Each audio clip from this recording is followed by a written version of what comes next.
Hey guys, Jonty Hikmet here, welcome to my channel. In today's video, I want to speak about a very important topic in regards to getting lasting relief from chronic symptoms. Mainly, it follows this saying, emotions don't create pain, resistance to emotions does, but resistance to emotions is also welcome. So I'm going to break that down in this video. So people, they hear that emotions are in some way contributing towards their chronic symptoms, and then they immediately think, okay, emotions are the reason for my pain. But that's not true. Emotions don't create pain. It's the resistance to emotions that creates pain. The fact that we're feeling afraid or feeling angry or feeling embarrassed or ashamed or lonely, these things aren't creating chronic back pain or stomach pain or anxiety or fatigue or dizziness or fibromyalgia. It's the fact that we're not allowing ourselves to feel these emotions. So we need to learn how to acknowledge these emotions and what it actually feels like to allow these emotions to be here, which I'll get into in the next page. But resistance to emotions is also welcome. This is what's confusing for people. If all emotions are welcome, then resistance is also a type of emotion. Usually resistance to an emotion is that we're afraid of the emotion. We don't want it to be there. We're scared that it's going to overwhelm us. We're scared if I feel loneliness, if I feel anger, if I feel embarrassment, it's going to last forever. If I feel sad, I'm going to be depressed. So our resistance is usually a type of emotion. And because all emotions are welcome, resistance needs to also be welcome. So we need to learn how to allow the thing that we're feeling and the resistance to the thing that we're feeling. So how do we do that? Before we go on, if this is the first video you've ever watched of mine and you don't know anything about chronic pain or chronic symptoms, the mind-body approach, the mind-body understanding of why chronic pain, chronic symptoms develops in the mind or body is because we're repressing emotions. So everything I'm teaching you here is about learning how to acknowledge the emotions we're repressing and how to allow them to be here. And there's a bit of nuance in there. So anyone that starts this process, they get lost, they're not sure what to do. And this is me helping you, with that. So we need to learn to acknowledge and allow all, it's small here, but it says all emotions. How do we learn to acknowledge and allow all emotions? Meditation, journaling, self-talk, community support. I set up a whole community just teaching people how to do this over and over and over again. It's a skill in itself, learning to acknowledge, learning how to be aware of how you're feeling in the moment. That's a skill. And then learning how to actually allow it to be there. That's also a skill. 2 skills you learn how to do using meditation, journaling, self-talk. People often think meditation is a practice where you're just meant to feel relaxed. I've done other videos where I explain how that's not the case, at least in this process. We're using meditation to learn how to acknowledge how we're feeling, and you very much can use this practice to learn how to do so, and we're using this practice to learn how to allow how we're feeling. Let's say we're feeling an emotion like loneliness. Very often, we'll try and talk ourselves out of feeling this emotion. We'll say, I don't want to feel sad, I'm going to be depressed, I'm not lonely, I'm fine, I can get on with this. I'm afraid of the loneliness, let's say, something like that. So using meditation, using journaling, we learn how to acknowledge that we're feeling lonely and how to let ourselves feel that. We also begin to notice when we start to meditate and try and allow ourselves to feel what's arising for us, we don't want to feel it. We're resisting it. We'll resist the fact that we're feeling lonely. We will resist the fact that we're feeling hopeless. We'll resist our anger. We'll resist our fear. We go inside and meditate. We go inside and journal, and we don't like that it's there. We're doing a lot of resisting. In fact, we've gotten ourselves into this mess in the first place because we're repressing. That means resisting unconsciously. So we're doing a lot of resistance. And when we start to meditate, we notice that. We suddenly go, oh my God, I'm constantly afraid of my fear. I'm afraid of my anger. I'm trying to talk myself out of feeling lonely. But again, like I said before, resistance is also welcome. So we need to learn how to allow contradictory emotions to be here. Contradictory emotions are welcome. If I notice fear and then I notice myself resisting the fear, that contradiction can be here. I can let my fear and my resistance to fear be here. I can let my anger be here and my guilt towards the anger be here. It can all exist in the body, or it can exist in the mind, or however we're experiencing it. Contradiction can be here. Very important thing. Something else we need to do in the mindfulness practice, and it's something that you learn again with journaling as well, is how to identify what it means to actually resist, and how to teach them that they don't need to resist anymore. So what is a type of resistance? I've described it before. Let's say we feel fear. A type of resistance is any part of us that doesn't want us to feel the way that we're feeling, and it does it in different tactics. So resistance can be a very obvious, blatant, I don't want this fear to be here, I need this to go away. It could be a part of us that's trying to relax, trying to feel a different way. It could be a part of us that's trying to rationalize why the emotion is here. I'm trying to work out why the emotion is here, trying to figure it out. That could be a protective mechanism. That could be another type of resistance. It could be a part of us. Sometimes we go inside and we don't feel much. We feel numb. And we think to ourselves, oh, I need to feel an emotion. Where are the emotions? You're desperately trying to search for things.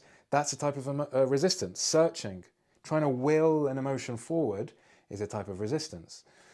Another much more subtle type of resistance when we start this process is a part of us that's only allowing things to be here because we want them to pass. We say to ourselves, Jonty said, if I allow myself to feel anger, it will rise and fall. So I'm going to let myself feel this anger, but only because I know it's going to go away. That's also a very subtle type of resistance. If you're in my community, hopefully you've heard me share this before and we've spoken about it. There's all these different types of resistance. A part that's trying to blatantly push the emotion away. A part that's trying to feel a different way, trying to relax. A part that's trying to change how you're feeling in some way. A part that's trying to will other emotions forward. A part that's trying to rationalize an emotion being here. A part that's trying to figure it out. A part that's trying to only allow things to be here so that they'll go away. All different types of resistance. We need to let these parts of us know we get why they're here. I get why I'm resisting. It's not so easy to be with these emotions. I'm not used to feeling this way. But then we teach them, what if we just let ourselves feel lonely? What if we just let ourselves feel the sadness? The resistant part of us will say, no, we can't let ourselves feel lonely. It's going to lead to depression. And we say to this resistant part, I get why we're here. I get why we think that. But let's see what happens if we just let ourselves feel it right now. And that's why with mindfulness and journaling, we learn to feel emotions you're not supposed to feel, like loneliness, like anger, like fear, in safe spaces. Meditation, journaling, community support, they're called safe spaces because you're not in danger of being judged by anyone if you feel something you're not supposed to feel, like sexual perversion. If you suddenly start writing in a journal like some sort of perverted something, or you say something to someone that you would never say out loud, you write it in a journal. All the things you're not supposed to say out loud, you're doing it in a safe space. Journaling is a safe space to do it because no one's going to see it. You can rip it up afterwards. You can burn it. You can feel it in meditation because it's quiet. It's to yourself. You can feel anger going through your body if that's how you feel anger because you're not going to hurt anyone with it. You're not going to hurt yourself. It's safe. Why are we doing all of this? Back to the beginning. We're doing all of this because when we learn to acknowledge and allow how to feel all emotions, even the contradictory ones, that teaches the mind and the body that actually everything we're feeling is safe. Someone in my community, you know who you are if you're watching this, shared a wonderful analogy on a call the other day about when we first start to learn to do this, it's quite difficult. And he used the analogy of a cup. He said when we first learn that we need to acknowledge and allow emotions, our cup is very small. We're not able to hold space for all the different emotions that we're feeling. So we meditate, we notice something like loneliness or anger, something we're not used to feeling. And the cup is small, so the emotion goes in and it spills over and we can't feel it and it's too overwhelming. We're doing a lot of resistance. And then over time, we strengthen our capacity to acknowledge and allow what's there. So the cup gradually gets bigger and bigger. We're more able to hold space for all the different contradictory emotions. We're able to go, okay, I'm feeling fear. I'm resisting the fear a bit. I get why that resistance is here, but let's see if I can feel a bit of the fear. Okay, now I'm feeling a bit of embarrassment. Now I'm feeling a bit of confusion. You may be watching this going, I'm feeling confused. Now I'm feeling a bit uncertain. Am I doing this correctly? I'm going to let myself feel uncertain. I'm resisting the uncertainty because I want to be sure. I'm going to let myself feel a bit of resistance to that. I'm feeling this symptom in the body right now. I don't like it. I'm going to let myself not like it. I'm going to let myself resist the fact that I'm not liking it. Your meditation practice, your journaling, you strengthen your capacity to acknowledge and allow everything. And because you do that, your cup gets bigger and bigger. You're able to hold space for more things. You're able to feel more of the things you're not supposed to feel in safe ways. And this teaches the mind and body, Jonty, or you, whoever's watching this, is safe to feel all the different things that I'm giving it. Therefore, I don't need to give Jonty symptoms anymore. That's the video. Let me just go over it all again, just to summarize, just so you know everything that I said. So, emotions don't create pain. Resistance to emotions does, but resistance is also welcome.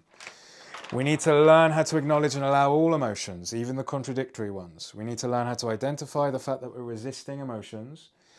Let these parts of us know we get why they're here.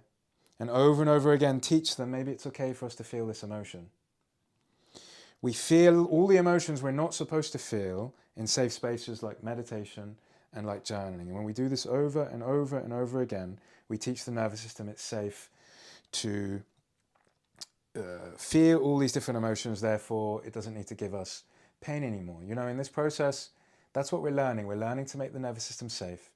And we're learning to create this kind of indifference about the fact that we're having these different emotions and symptoms. And you can't force yourself to be indifferent. You can't force yourself to feel safe. This is very much something that only occurs once you really allow yourself to feel all things. You learn to be indifferent over your emotions once you feel safe feeling them. When you feel safe feeling like you care, when you feel safe feeling that you're doubting, or you feel okay with the fact that you're lonely in the safe spaces, that more naturally creates an indifference. You go, okay, this loneliness can be here. Okay, this symptom can be here. That more naturally gets you to the place of indifference and safety. Nervous system doesn't have to give you any pain anymore. Maybe I spoke quite quickly in this video. I wanted to try and get the videos as succinct as possible. But if you have any questions or anything you'd like to share, please do so in the comments below in the YouTube channel. If you'd like to join my community to learn how to do this, you can learn how to do so. You can join the community by reading the caption below. If you're in my community watching this, please ask questions about this, and I'm here for you. Otherwise, thanks for watching.